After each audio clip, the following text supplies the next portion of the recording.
The four Concacaf teams participating at this year's FIFA World Cup in Qatar, Mexico, the USA, Canada and Costa Rica will all be aiming to represent the region with pride when the action gets rolling from Sunday. Let's take a look at the groups. Group B, Iran, USA, England and Wales. Group C, Argentina, Saudi Arabia, Mexico and Poland.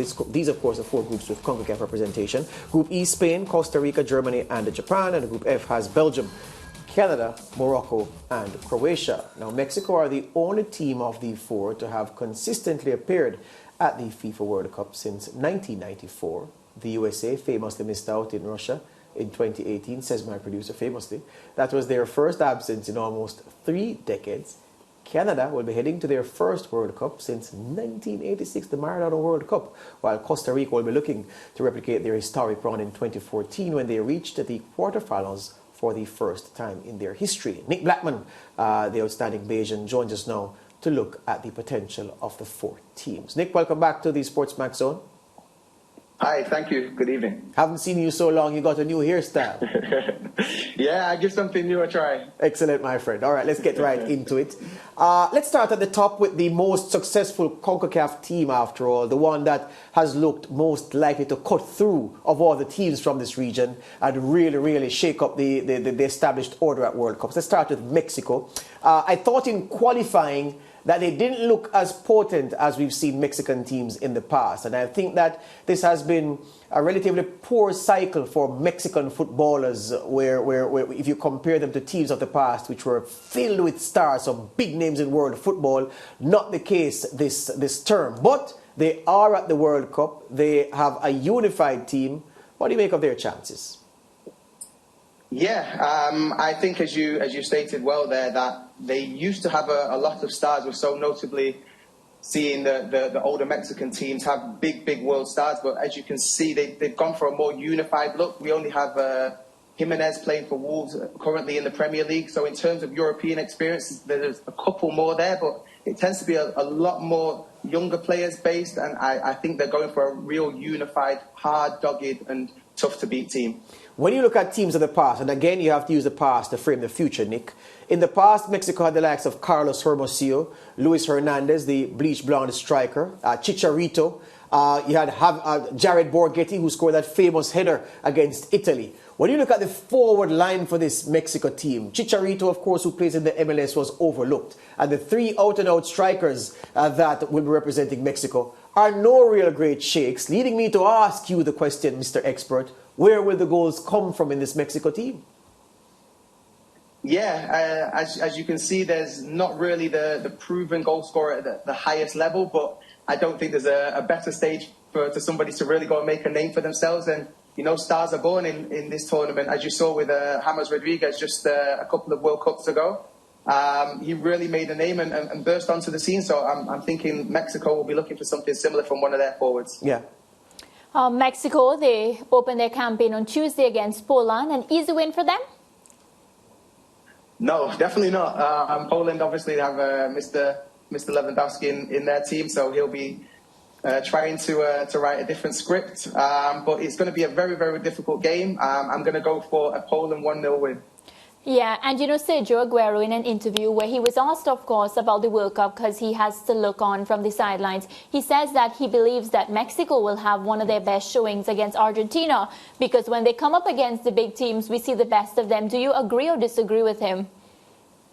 Yes, most notably, I think it's like most games, you know, when you're deemed the underdog, you don't have anything to lose. So I think they're going to go out and give a great show in this World Cup in general, but especially for those massive games, you have world stars on show, obviously, for Argentina. And the Mexican team are going to want to see and measure up how they do against those teams. Yeah, we're going to get to the USA rather quickly, Nick, but if I may get the Mexico start list, the squad list once again, just to ask you to guide our viewers into who to look out for in the World Cup, the Mexico squad list. It has in the midfield a player who a lot was expected from when he first burst on the scene in Europe, but injuries have robbed him somewhat of his explosiveness. Hirving Lozano, Chucky Lozano, who plays for Napoli in the Serie A, he is in the midfield.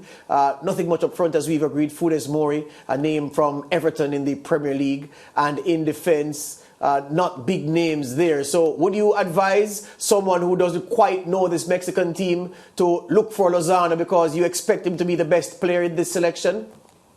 Yes, as well as Lozano, I would also say Edson Alvarez. I think he's a fantastic player as well. He's a real dogged and determined player, and I think that's going to be the difference. And as we just spoke about previously, I think Mexico are going to be a real hard-to-beat team, and I think he really is going to symbolize that team. Yeah, it's Alvarez. He plays for Ajax in the Eredivisie, and is set for a big money move to one of the I want to say big European teams. Ajax are a big European team, but the Premier League, that's where he wants to go. All right, let's talk about Team USA, because this team, Weston McKennie, talking about big names here, Nick. Weston McKennie, a big name up front. Pulisic has had a wretched time at Chelsea, to be fair. Gio Reyna, his star, is on the rise at Borussia Dortmund. Timothy Weah has footballing royalty in his veins through that last name. DeAndre Yedlin is a veteran. Anthony Robinson is full of speed. He plays for Fulham in the Premier League among the defenders. Sergino Dest at his Barcelona days are over. He now plays in Serie A. He has something to prove to repair a reputation that seems to have dimmed somewhat. And the goalkeepers, Matt Turner, Sean Johnson and Horvath, the men to be called upon here. In summation, this USA team, a strong team, a team that can do better than previous USA vintages, or do you expect them to struggle? I would overall expect them to struggle, but I think they're going to come out with a real fighting mentality. I think Christian Pulisic said earlier in the week that their aim is to change the perception globally of USA football and American football, or soccer as they call it over there. So I think that's the mentality they're going with, a real bit to prove, and I think they're going to give it a great shot. But again, Nick, when we look at the records of the two legends, Cristiano Ronaldo and Lionel Messi, their goal returns absolutely poor. There are average footballers who have more World Cup goals than Ronaldo and Messi together. And the fact of the matter is, goal scoring is very hard to do at a FIFA World Cup. And when you look at this USA squad and you see the potential that they have in the attacking sections, this man, of course, leading them, but he hasn't been banging them in at club level. Timothy Weah is not prolific. Aronson in the midfield is also not prolific. Gio Reyna can score. He's a fantastic young player, but he's not an out-and-out goal scorer. Comparing them to Team USA's past, Clint Dempsey, Landon Donovan, so many guys who were deadly in front of goal, Brian McBride. This squad lacks that target man, that reference point up front, and they may also, Nick, struggle to score goals. Yeah, along with lacking the target man and the presence up front, I think, as you stated there, they've always had a real recognised front man and a real recognised scorer. And I think with the USA, I don't think they're going to get many chances in the tournament, so they're going to have to be very, very clinical. And it would be really, really hard to say who you would want that one chance in a game to fall to. Can the World Cup redeem Christian Pulisic, though? He's had a wretched time at Chelsea, as we've noted, under different coaches. So nobody can say it's a coach's problem, because the new coach isn't giving him much game time either. Do you see this as something the player will be looking to say, you know what, I'm going to repair my reputation here. I'm going to put myself out there where other big teams will want to give me some consideration. I'm going to repair this reputation. Yeah, most definitely. I think at club level, he's really struggled to find some form and consistency. And I think he looks a happier player when he goes away with his national team. I think he feels the love. Obviously, he's the main attraction. He's the main star in the team. So maybe he's going to thrive under that pressure to really show the talents that we all know he's got. But obviously, he's not showed that over the last couple of years. Yeah, Nick, let's take a look now at the Canadian side. See who's there that we can look out for.